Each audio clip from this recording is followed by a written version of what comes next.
This episode's FDR shoutout goes to It's Blue YT. Leave a comment down below to have a chance for a shoutout in the next episode.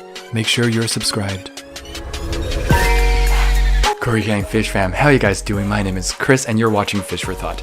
Welcome back to another episode of Fish Tank Review. Fish Tank Review. Work and have so much fun for so little money. View. Man, y'all know what's going on. My man's flipped out an aquarium in his backyard. Homemade shorty. Pull it out. Dude, that's a ghetto setup right there, man. It doesn't get more real than that. Holy crap. Let's watch that again. Man, y'all know what's going on. My man's flipped out an aquarium in his backyard. It does look like they're having fun. Homemade shorty. Pull it out. Okay, all three of them are filled with water, I think, but only one of the layers actually has fish stocked. It's gotta be goldfish.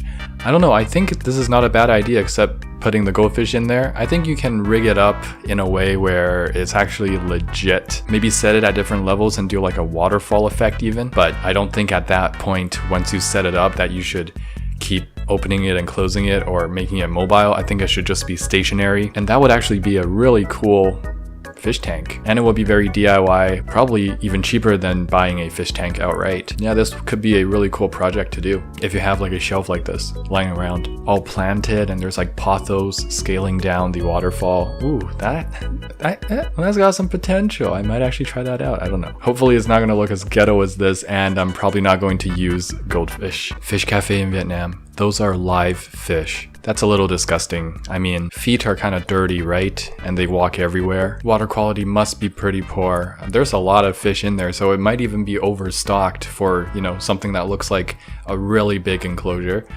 The whole floor of the restaurant. It's a really cool concept, but yeah, actually having to step into the water where the fish are, I think it would even be discomforting for the customers. It would be a very unique experience, but obviously a lot of people didn't agree with it because later on they were forced to clean up the floor and put all the fish into fish tanks, which don't look anywhere big enough for all those fish. And there's significantly less fish in these tanks than there were on the floor, so I'm assuming a lot of them just perished or got smashed into pieces by people trying to walk on them. But you know what should be smashed into little pieces?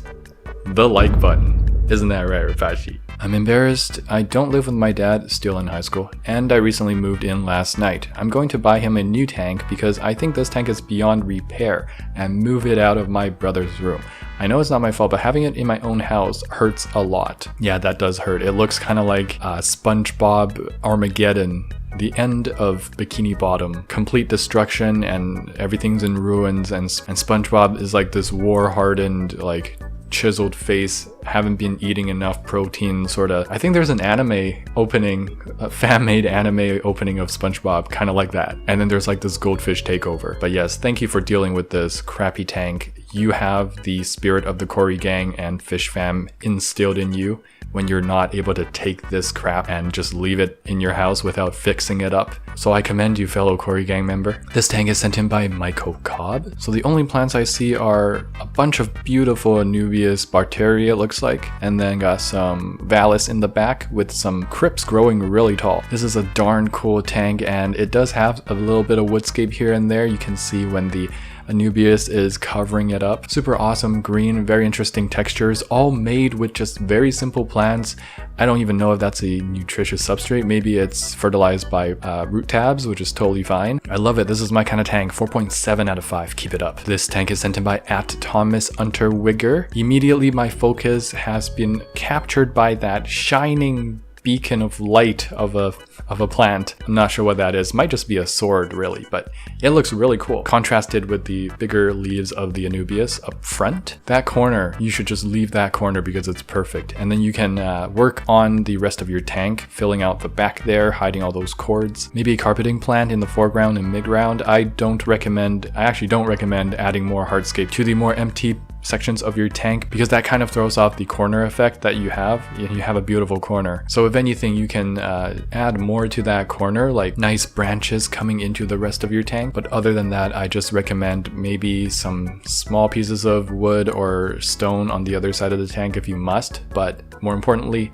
a full green carpet. 4 out of 5, keep it up. 5 gallons stuffed with gourami on offer up. Yeah, stuffed with gourami and goldfish. Oh wow, I just keep seeing more bodies. Let's do a count, shall we? 1, 2, 3, 4, 5, 6, 7, 8, 9, 10, 11. At least 11, probably more fish. This is maybe a 5 gallon, if even. Holy cow. I think this person definitely got bored of the 3 goldfish, 1 angelfish trope that was a meme on our channel here and just went overboard. Let's just go all in today. And the very next day they all died. The end. Fish love soap. It is so good for them because it cleans that dirty water. You guys remember that SpongeBob episode where SpongeBob's doing squirrel jokes and then he starts making fun of fish instead because Sandy got really tilted, and then he's like, soap, what is soap? I mean, you're getting all your germs and whatever else. Yes, there's no actual soap bottles or any of the dry soap bars, but you got a bunch of kids washing their hands, and I can just imagine one of these parents who don't know anything about fish, and they're like, oh, if you're gonna wash your hands, here, take some hand sanitizer. And of course, hand sanitizer might even be worse than soap. And kids' hands are just generally dirty. You don't know where they've been. Could be a million things on there. This tank is sent from And Other Things. Very interesting name. Pretty interesting scape. I don't think I've seen anything like it. It looks like you got a lawnmower and you set it to one of the higher settings and you chopped exactly just right through your whole fish tank. Because what is that, like some sort of vallus? It's a little too straight for vallus. I'm not sure what plant that is. It definitely does give it an interesting look, albeit not too natural look. And there's maybe 1 or 2 neons in there. I will bump up those numbers. It does have its charm though. That centerpiece wood does give off some interesting shades and colors. I think perhaps that plant was just taking over and growing like everywhere in the tank. That might be why you had to cut it. Overall, I do enjoy this scape. There are plants in the background as well, filling out. The more I look at it, the more I realize there's a sort of like grandeur, sort of ambience to this tank. I don't know, maybe I'm thinking too hard about this. 4.2 out of 5, keep it up. Pleco in half full 10 gallon with no filter, thinking of saving him. Yes, please save him. Oh look, a hairbrush, something that I don't own. So really, this Pleco is in less than 5 gallons of water. If you own a house, why would you live in only half of it? And if you own a particularly small house, would it make sense to use only half of that small house? 500 square feet and now you're only using 250 square feet. That makes no sense. And even worse, this is worse than just choosing not to live in a house, because imagine if the air was poison and the less amount of space you use, the more poison you consume. Of course you want to use as much of your house as possible. If people started thinking that way towards fish, I don't think they'd be doing the same things like pulling this crap. More than enough space in a 30 gallon. Why do I need to change the water? I thought goldfish could go in a 1 gallon tank. Why is those not enough room? Who is saying all these things? Who has such bad grammar? Well, I can disregard the grammar for a sec because new tank syndrome hasn't even left this tank yet, and there's already a billion fish in there, including big goldfish, a school of glowfish, which honestly, this tank is probably big enough just for that school of glowfish, and that would have been perfect. Like, you got the artificial stuff in there already, and glowfish look artificial, and they're already in a good, I would say, a good school of them. If only they stopped there and not immigrated some goldfish and some guppies and minnows and whatever. And it is severely being overfed. All that excess food is going to be turned into ammonia and nitrite. This tank sent in by Chicky Chu X. Big bushy Java fern with the roots on top of the rock work coming down just like a tree or a bush, something natural. Really nice. You're starting to get some carpeting action going on in the front. I don't know what plant that is. Might just be low growing S. repens for now. Some rotala on both sides, it looks like. I like the clean glass, no BS. Lights up top looking clean, looking sharp. Nutrient rich substrate, low stocking. I don't see any stocking. I'm curious what you want to stock this tank with. Maybe it's a shrimp tank, and it's hard to see shrimp on camera, so 4.5 out of 5, keep it up. This tank is sent in by Royalty Reefing. Goodness, look at the top of that tank, just covered, smothered with floaters, sucking up those excess nutrients, not to mention nutrient rich substrate. Some cryptocorin on the bottom, looking like some thin variant of wisteria towards the right and center. Bit of hardscape, I don't know if that's natural, but I mean, the name Royalty Reefing doesn't really make you think, oh, freshwater tropical. No, instead, this guy is a reefer, and I'm not a reefer myself, I don't have saltwater, but that looks sick. I've seen saltwater tanks, and not many of them looks like that. That actually looks like a coral reef in like Australia or something. One that's not overly populated by tourists or damaged, kudos to you, dude. I don't rate saltwater because I don't know much about saltwater, so I don't really feel comfortable giving a rating, but for your planted tank, I will give it a 3.8 out of 5. Keep it up. I have a hard time believing he survived a year. Thankfully, someone is taking him in. We've had sushi for a little over a year, but we are flying across the country and can't take him with us. Thank goodness.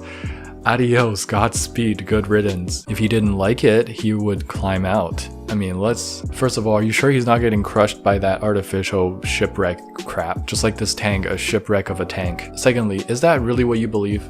The turtle would crawl out if he didn't like it in there. He would just fall into the floor, crack his shell, and die if he did that. And what, are you going to get a new tank if he decides to climb out? Or let's be honest, you're gonna shove him back in and pretend like he didn't, and still tell all your friends, he loves it in there, he never tries to climb out. He never tries to end his life because of how horrible his fish tank is. People like these, like, you can't argue with them. You can't even really talk to them, okay? They're not logical enough. I swear, if you ask this guy, do you think your tank looks better, or do you think an Aquascape by Amano looks better? And he'd be like, my tank, dude. It's like a shipwreck, you know? It's got such a nice theme. That Amano dude, his tanks are just like filled with green stuff. Like, it's so dizzying. I don't want to look at that stuff, you know? Makes me dizzy. Like some crap like that you can't even logic with. Just give up. Gosh darn it. Truly big brain. This is cosmic brain, dude. I bet if you did an x-ray and looked at the brain size and shape of the owner of this fish, you would see this exact thing. That betta is about the size of his brain and the shape of it. An image you can smell. 2 massive goldfish in a 20-gallon, selling locally for $70. Wow, I didn't know they already invented smell-o-vision. It smells real fishy up in here. Those are some chunky ass goldfish. I can understand the green water for goldfish is healthy. This water is yellow. Did you pee in your fish tank? Also, just look at that decoration. You can tell that the goldfish are just loving it. 5 out of 5 owner. Look no further, I found the main protagonist of the fish keeping world. You can tell how many types of fish they have killed. Oh yeah, not the best picture to be posting online. All the tropical fish, even some cichlids, and of course betta. And I'm sure those food containers are at least like 90% full. Could not have finished feeding more than 90%. If all those fish were put into that tank. Oh look, it's an orange themed tank. I don't see that every day. They're usually pink or neon blue or something like that. Orange with a black filter. Black and orange. Wow, super stylish. 5 out of 5. Are you looking for a houseplant with a twist? Back with the real estate issue. There's another betta right behind it. Is this guy just mass manufacturing betta torturing devices? You know what's funny? It does look like this is blackwater. It's got some tannins. I think that's an almond leaf or something like that. But they just had to overlook every single other thing when it comes to taking good care of a betta. This is like how much water that fish has. And then it's being sucked up by the pothos. Who in their right mind thinks that's enough water for a fish? The very least you can do is fill it up all the way. I mean, come on. Imagine using 100% of your house. That would be amazing. Hey guys, thank you for watching to the end of the video. You are helping to push the algorithm on YouTube and helping us reach new heights as a channel. Thank you for enjoying FTR. You have been so motivating and encouraging to me. There's a lot I want to say about, you know, how I'm doing as a channel, what I foresee, and my thoughts on things that are happening in this channel. So I'll probably do a video like that sometime in the future. But a quick rundown is I really want more interaction with you guys, even though you guys are increasing in numbers in a crazy amount of time. I really want to keep it up. Reply, heart, a lot of comments, most of the comments, if not all. Reply more on Instagram DMs. I know I've been slacking, but like if I was to reply to every single one of you, it would take my whole YouTube career would just be that, because that's how many of you there are. Feel free to tag me in your photos or videos. I'll try to watch them. Feel free to send me emails. I will read every single email sent to me. It just takes some time. Again, thank you. If you enjoyed this video, please give it a thumbs up and subscribe. There'll be more videos to come. And don't forget to get your hands wet.